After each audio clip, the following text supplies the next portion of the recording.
वे कौन सी स्त्रियां हैं जिन्हें सनातन धर्म में देवी कहा, शक्ति कहा, जिन्हें पूजा? कौन से उनके गुण हैं? कई धर्मों में स्त्रियों को वस्तु के समान समझा गया, जिन्हें सिर्फ नरक में ही जाना होगा, जहां पर लोगों को जलाते हैं उस आग का ईंधन तक बताया गया। सनातन धर्म में शक्ति देवी कहा गया। इसे समझाने के लिए मैं एक प्राचीन कथा का सहारा लूंगा।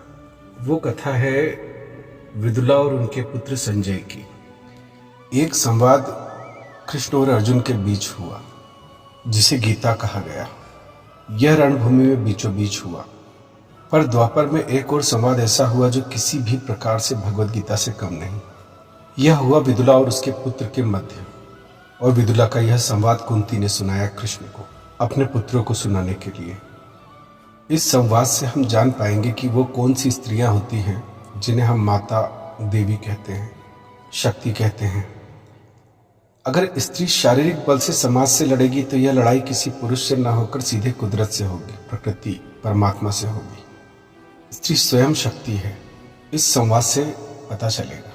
आज पुरुष की धारणा यह है कि स्त्री को सुरक्षा दो। इसी वजह से कई बार वह अपनी कमजोरियों को भी स्त्री की आड़ में छिपा लेता है।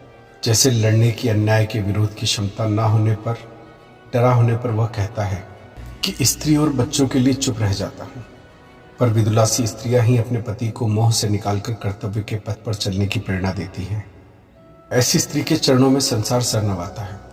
जब भी कभी भविष्य में इन स्त्रियों की तस्वीर या मूर्ति बनती है तो भयानक शस्त्रों से सजाया जाता है, और इनके ये शस्त्र कायर का नहीं, कायरता का नाश करते हैं।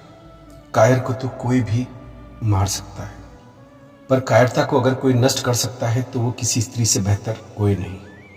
अर्जुन मोह के कारण युद्ध नहीं लड़ रहा था, और विदुला पुत्र संजय भय के कारण। अर्जुन को अपनों का मोह था, संजय को अपना।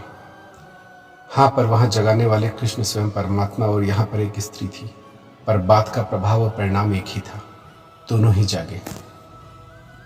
जब कृष्ण ने युद्ध करने के पूर्व एक बार स्वयं कौरवों के पास जाकर उन्हें समझाना चाहा। युधिष्ठिर ने उन्हें रोकना चाहा और कहा, वहां जाने से कुछ लाभ नहीं। दुर्योधन आपका कहना कदापि नहीं मानेगा। परंतु कृष्ण बोले, ये व्यर्थ भी होगा तो मेरे जाने से दुर्योधन पर अन्याय का कलंक तो अवश्य रहेगा। कृष्ण गए और दरबार में पहुंचकर भीष्म, द्रोणाचार्य आदि के सामने ही कहने लगे, राजन, मैं इस हेतु आया हूं कि जिसमें जन विध्वंस की नौबत न आए। दूसरे के दुख देखकर सुखी होना अच्छा नहीं। आप अपने पुत्रों को समझाएं, मैं पांडवों को समझा लूंगा। पांडवों से मेल करने में सबका भला है। इस समय सैकड़ों के हजारों राजा उनके साथ हैं। एक से एक वीर योद्धागण उनके लिए लड़ने को तैयार हैं। पर युधिष्ठिर ने धर्म की बातें समझाकर उन्हें रोक रखा है। आप भी सुलह के लिए तैयार हो जाएं। आप जानते हैं कि युधिष्ठिर का व्यवहार आप या आपके पुत्रों के प्रति कैसा है।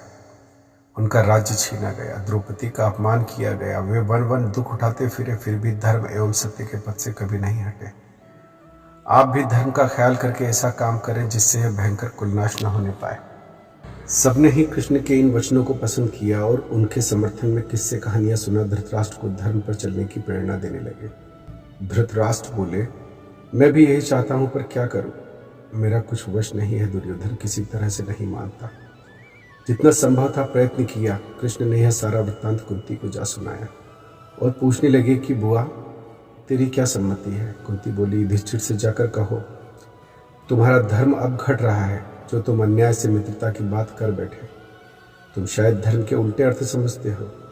वेद में ऐसे धर्म की महिमा नहीं। धर्म वहां रहता है जहां बुद्धि और ज्ञान से काम लिया जाता है।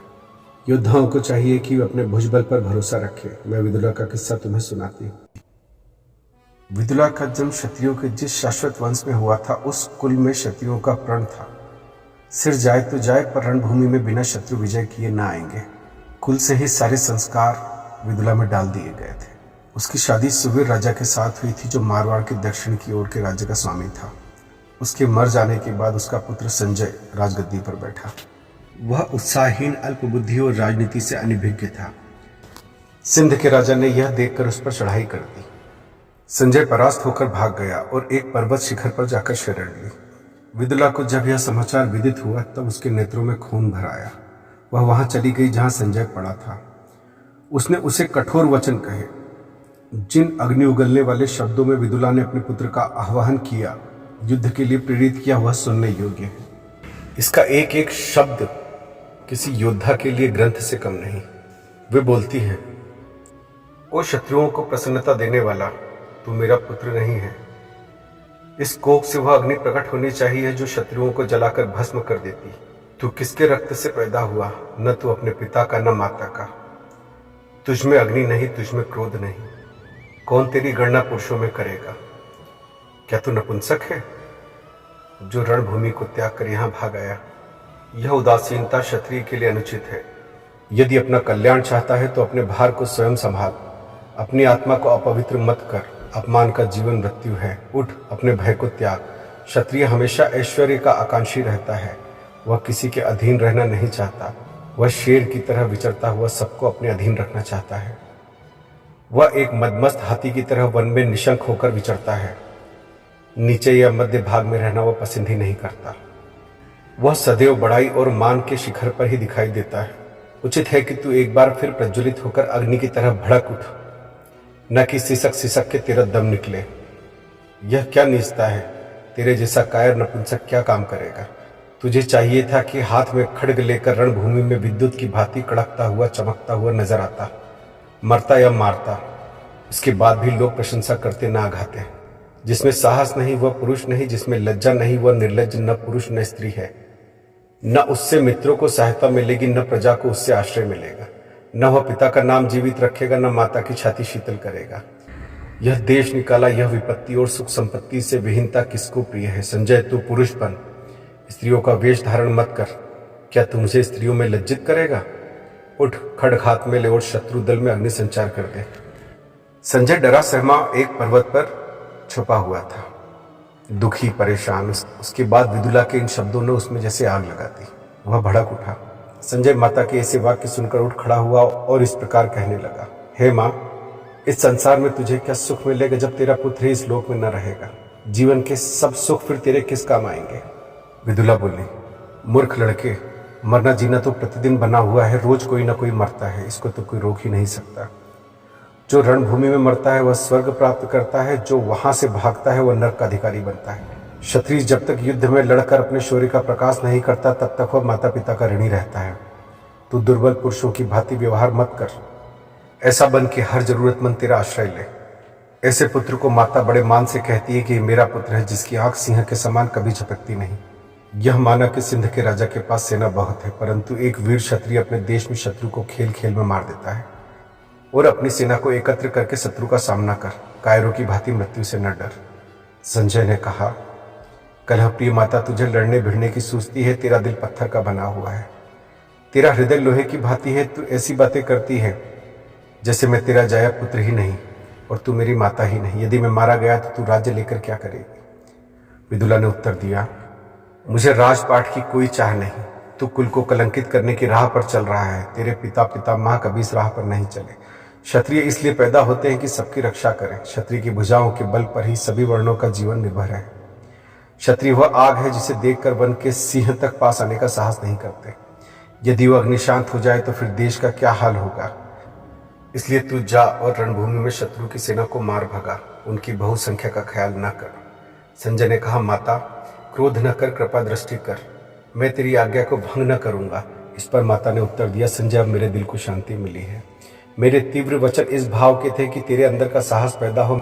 मैं तेरी मान प्रतिष्ठा करूंगी, पर उस समय जब राजा सिंध को सेना सहित नष्ट कर देगा और लोक विख्यात होगा कि संजय ने अपने पिता की पद चिन्ह पर चलकर अपने धर्म को स्थिर रखा। संजय ने पुनः पूछा, माता, न मेरे पास धन है न सेना, ऐसी अवस्था में विजय कैसे प्राप्त होगी? अपनी अवस्था का विचार करके ही मैंने राज्य का चिंतन छोड़ दिया था। तू ही कहे कि मैं क्या करूं, शत्रु पर विजय कैसे प्राप्त करूं? माता ने पुत्र को इस प्रकार उत्तर दिया, क्रोध, भय और कायरता, इन तीनों के कारण सब कार्य निष्फल होते हैं। यदि कोई यह आशा रखे कि क्रोध से काम बन जाएगा तो वह भी मूर्ख है। पुरुष को साहस और उद्योग से काम करने चाहिए और उसका फल ईश्वर पर छोड़ना चाहिए। जिस प्रकार सूर्य पूर्व पश्चिम उत्तर दक्षिण सब ओर किरणों को फैलाता है, तू भी उस प्रकार अपने बल का विस्तार कर। तेरे राज्य में ऐसे पुरुष हैं जिनमें देश का अभिमान है। वे आज भी देश पे मर मिटने को तैयार हैं। वे शत्रु को अत्यंत घृणा की दृष्टि से देखते हैं। उनको अपनी राज्य पताका के नीचे ला, धन की लालसा वालों को धन दे, लोभ दे, और जो शत्रुओं से परास्त है तथा ईर्ष्या और द्वेष की अग्नि में जल रहे हैं, उन पर अपनी गूढ़ सहानुभूति प्रकट कर वे सब तेरा साथ देंगे। जिस प्रकार मैंने तुझे कठोर वचन कहकर रणभूमि के लिए तैयार किया, उसी प्रकार तू भी योद्धाओं को बुलाकर उत्तेजित कर। प्रत्येक पुरुष को उसके स्वभाव से पहचान और उसी प्रकार से उससे व्यवहार कर उसे अपने अधीन रख। तेरे पास थोड़े ही दिनों में योद्धाओं की बहुत संख्या हो जाएगी। जहां तूने संकल्प किया है कि तेरे चारों ओर तेरे अनुकूल प्रकृति, प्रभाव और उत्तेजना वाले पुरुष इकट्ठे हो जाएंगे। जब शत्रु दल सुनेगा कि तू इस प्रकार तैयार है तो वैसे ही भयभीत हो जाएगा। विपत्ति के समय राजा कभी नहीं घबराता। प्रजा, सैन्य और मंत्री सभी डर जाते हैं, परंतु राजा उनको ठाठस बंधाता है। अगर राजा घबरा जाए तो उसके साथ के लोग पहले घबरा जाते हैं। कुछ तो जाके शत्रु से मिल जाते हैं, कुछ उसका साथ छोड़कर भाग जाते हैं, जिससे राजा की हार निश्चित हो जाती है। परंतु सबका प्रबंध राजा के हाथ में है। कई तो तेरा उत्साह देखकर ही तेरे मित्र बन जाएंगे। उन पर पूरा विश्वास रख, परंतु इतना अधिकार मत दे कि वो तुझे धोखा दे सके। भयभीत और चकित मत हो। अपने दुख कभी दूसरों के सामने प्रकट मत कर। पर्वत के समान मन को दृढ़ रख, वे कभी तेरा साथ न छोड़ेंगे। उत्साह से उठ खड़ा हो, शत्रु सेना का संहार करके अपने माता पिता का नाम उज्जवल रख। ऐसी बातें सुनकर संजय को ठाठस बन गया। उसने कहा, माता तू मेरी सच्ची मंत्रिणी है। मैं अब तक भयभीत था, तेरी बातों ने जगा दिया। यह कहकर संजय ने उस पर्वत शिखर पर अपनी राजध्वजा खड़ी की। सहस्त्रों पुरुष एकत्र हो गए। उसने कहा, मित्रों, अपमान और दासता के जीवन से मृत्यु श्रेष्ठ है। जीते जी अपने राष्ट्र और अपने संबंधियों के दुख में छोड़ना कायरों का काम है। मैं तुम्हारे लिए प्राण त्यागने तक लड़ूंगा। यह जान तुम्हारी और तुम्हारे देश की है और इसी पर बलिदान होने को तैयार है। देश सेवा में मैं सबसे पहले तुम्हारा अग्रगामी बनूंगा। कहो तुम्हारी क्या सम्मति है। सबने एक स्वर में कहा, हम युद्ध करने को तैयार हैं। ऐसा नहीं जो रणभूमि में मुंह मोड़े। संजय ने कहा, शाबाश, जहां हिम्मत है वहां अवश्य जीत होती है। इसके बाद वे जल प्रवाह के समान शत्रु पर टूट पड़े। दुश्मनों के पैर उखड़ गए और संजय ने शत्रु के माल संपत्ति पर अपना अधिकार जमा लिया। विदुला स्वयं रण क्षेत्र में आई और पुत्र का माथा चूमकर कहने लगी, पुत्र, अपने बाप का सच्चा सपूत है तू, विदुला की आंखों का तारा है तू, और तू ही अब राज्य करने का सच्चा अधिकारी है। जिस धर्म में ऐसी स्त्रियां हों वो धर्म कैसा होगा। क्योंकि कहा गया है कि शिशु की, बच्चे की पहली शिक्षक उसकी माँ होती है, और जिस घर में ऐसे शिक्षक होने लग जाएंगे उस घर में विद्यार्थी कैसे होंगे, उस घर की संतानें कैसी होंगी। ऐसे ही गुणों वाली स्त्री को हमने शक्ति कहा है, माता कहा है।